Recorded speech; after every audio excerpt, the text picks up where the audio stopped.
Hello everyone, Chris here with Platinum Reviews, and today we have the newest Platinum review for Final Fantasy XVI. Normally I start my Platinum reviews with a video of me obtaining the Platinum, but unfortunately there were some spoilers in that, so I went ahead and took that out. But we have the review. Don't forget, at the end of the video, I do discuss trophies and whatnot. If you have any questions about the game, let me know in the comments down below. Any trophies, any issues at all, let me know and I'll try and help you out the best I can. Also, don't forget to hit that like button and subscribe to the channel. It means a lot to me. Without further ado, I give you the Platinum review for Final Fantasy XVI. Final Fantasy is a series that is ever-changing, and thus this continues with Final Fantasy XVI. Square Enix is never afraid to change the mold for what we have grown to love over the years, trying new things and building on this long-standing series. This is truly a unique Final Fantasy because it is so different from what we have grown to love over the years. Final Fantasy XVI takes a page out of Final Fantasy XV's book, with its fast-paced, action-oriented combat, and expands on that with a unique combo-tastic combat system that never gets dull. 16 is a huge leap forward for the series, but is it a good leap or a step in the wrong direction? First, let's discuss the story. I will be discussing the early hours of the story and will try to refrain from major spoilers, but be wary that discussing some parts of the story may have minor spoilers for early game. You start off 16 as a young Clive Rossfield, sworn to protect his brother, the Prince, but when tragedy strikes and the kingdom falls, all is seen to have been lost for Clive. After a time jump, an older Clive, still haunted by his past, meets Cid. There, he hears a plan to destroy the Mother Crystals, which provide the world with the ability to use magic.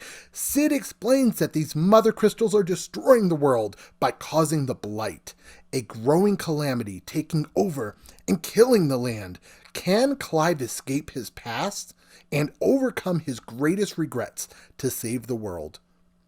Final Fantasy XVI's story starts off strong and it maintains that strength for its entire runtime.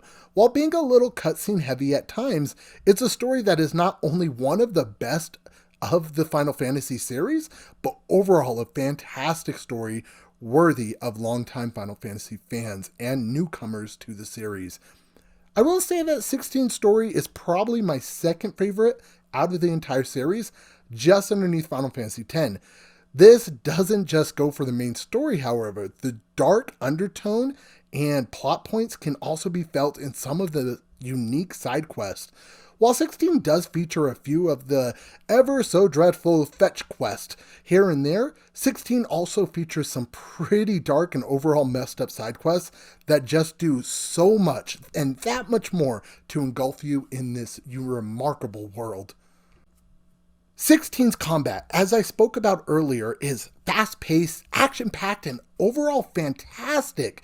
It takes the series further from its turn-based roots and instead has you stringing together powerful, iconic moves. As Clive progresses in the story, he gains new abilities from different icons, allowing him to unleash devastating combos and create a truly remarkable fighting system. While playing, you gain AP, which can be used to upgrade and ultimately master these abilities. Once mastered, you can actually switch them out freely and slot them where you see fit, allowing you to potentially have multiple finishing moves from multiple icons at your disposal. I found myself using level 5 Zen Tensouken in almost every fight due to its ability to one-hit most normal enemies, making combat a breeze.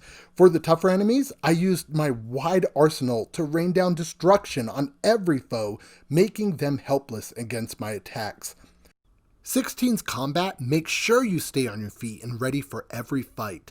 Not only do you have regular fights, but 16 features icon battles. These epic battles sees you playing as Ifrit as he attempts to defeat other icons that he faces. While these battles are just as awesome as they are entertaining, I felt underwhelmed at times by the repetitiveness of the fights. While fighting with Clive, I had so many different abilities at my disposal, but as Ifrit, the added ability here and there didn't make the fights feel as refreshing as I would have liked. Don't get me wrong, I love the icon battles, and there are a wide variety of difference between them, but with how some of the fights can just feel as if they're dragging on, the lack of abilities becomes ever so apparent. 16's graphics are also a high point in the series, looking absolutely stunning, and some of the world settings really pushing forward what we are expecting to see out of a video game. Characters look amazing and enemies are well designed. The music is also another huge point in the game. Final Fantasy is known for its god-tier catalog of amazing melodies, and 16 adds to that catalog with some truly fantastic orchestrated songs, which I believe will go down in the books as some of the series' best.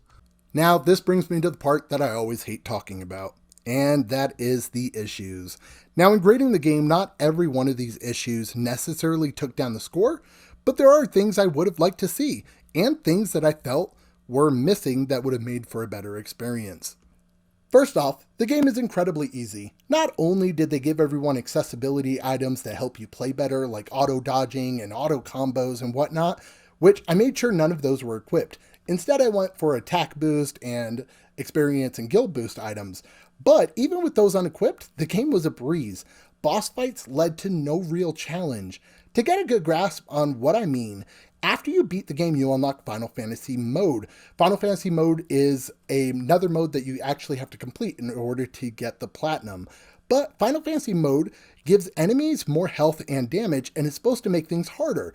But in just the opposite fashion, it doesn't. I was able to easily defeat enemies 10 levels higher than me. If I struggled in a boss fight and I died, I would hit retry only to have the boss come back close to the health he was at when I died, and also would give me full potions back.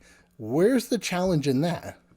I remember Final Fantasy 15 defeating the Adamantoise. One wrong, small, tiny, minute move that you mess up would mean hours down the drain.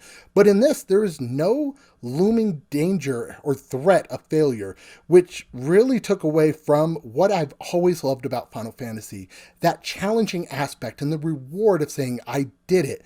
The bestiary was another really big letdown.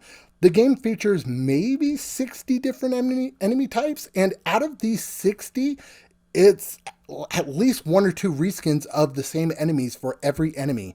Also, it was missing such huge staples to the series like cactars and tonberries. Seeing the same enemies over and over again got really repetitive and kind of disappointing. 16 combines open world and linear gameplay, which at times I found to be annoying. Expecting this huge open area just to find that there is nothing to explore, no dungeons or benefit really to me wanting to branch out off the beaten path. Sometimes you would see a chest filled with like common crafting items or an enemy, but there was no real reason for me to explore. 16, while featuring some of my all-time favorite characters and so many well-voiced characters, it also features by far the worst character that I've ever seen in any Final Fantasy, Goots. Goots is not only the stupidest character in terms of how he is written, but the voice acting is some of the worst I've ever seen in a video game. It sounds like if somebody is trying to make a fake British accent. It sounds like me trying to do a fake British accent, and you don't want to hear that. I would have loved if I never had to talk to him, and every single time I found myself dreading because I had to talk to him. As far as performance issues, 16 runs fantastic overall. I only ran into some motion stuttering in a few places. I wouldn't really call it frame rate drops, but it was as if things in the background were moving at different speeds than I was. It's really weird to explain, but I noticed it a few times. Also, with action-based games like this, it's hard to escape this next issue, but camera angles also sometimes allow for enemies to get lost, and it seems that I'm just spamming attacks at nothing. Other than these issues, Final Fantasy XVI is truly a remarkable game, and it's one I could easily recommend. Now, before we get to the score, I just want to point out one thing really quick. Now, as is the same with all Final Fantasies, just because I like one doesn't mean you will. 13 is my least favorite, but there are people out there that swear by it. So try it for yourself and make your own judgment. Take my review for not only this, but for all games at face value. This is just my experience, but nothing is stopping you from writing your own experience. There's a demo available of the game. Try it out. If you don't like Final Fantasy, you might like Final Fantasy 16. Also, if you play Final Fantasy 16, there's a chance you won't like it, but that's your experience to have. Don't let me point you in a different direction. Just use my review as informational purposes. Now, with all that said and done, I would give Final Fantasy 16 a 9 out of 10. It is one of the best Final Fantasy games, while also being a letdown for some of the longtime Final Fantasy fans. However, the story and gameplay is truly something you need to experience for yourself. As far as the Platinum, I would give it a 3 out of 10. A 2 out of 10 if you use the accessibility attachments for the difficulty. This is one of the easier Final Fantasy Platinums, which requires minimal grinding and minimal challenge. Now, if you're going for the Platinum, here's some things to look out for. The game does require 2 playthroughs. Carry your save file over into New Game Plus or Final Fantasy mode, but all your equipment's level and abilities carry over. Now, there's also upgrading all abilities, but late game there is a grinding spot that gives you 1,120 AP per minute in Final Fantasy mode. All you have to do is equip the AP gain gear, travel to this location in Waloed, and I'll have it on the screen, but once there, you're going to pin a spot at this location and defeat all the hyenas.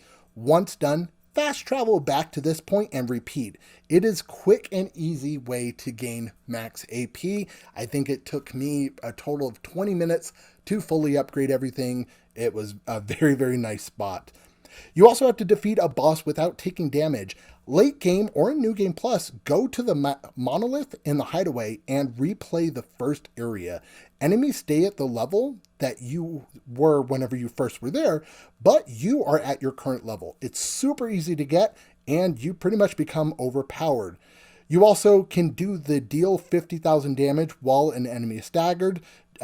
New Game Plus, or while you're replaying a level, you'll have all your max abilities and things get really easy. I also suggest completing all side quests in the first playthrough. This gets you all the curiosity items and the trophy for visiting all areas. Chronolist trials are also one I suggest saving for New Game Plus or until the end of the game on your first playthrough. Like I said in the beginning, if you have any questions about any of the trophies, let me know down below in the comments, and I'll gladly help you. If it wasn't listed here, I'll definitely help you try and get them. Most of the other ones are just doing certain moves, and if you complete all the side quests, the others will kind of fall in line, or they're just really self-explanatory trophies. But like I said, if you have any questions, let me know down below. This is Chris from Platinum Reviews. Don't forget to hit that subscribe button for more reviews and more things Platinum. I appreciate you guys so much. Thank you so much for watching. This has been the Platinum Review for Final Fantasy 16. I'll catch you guys in the next video, and as always, keep getting those trophies. Ugh, this place reeks like a moguls arsehole.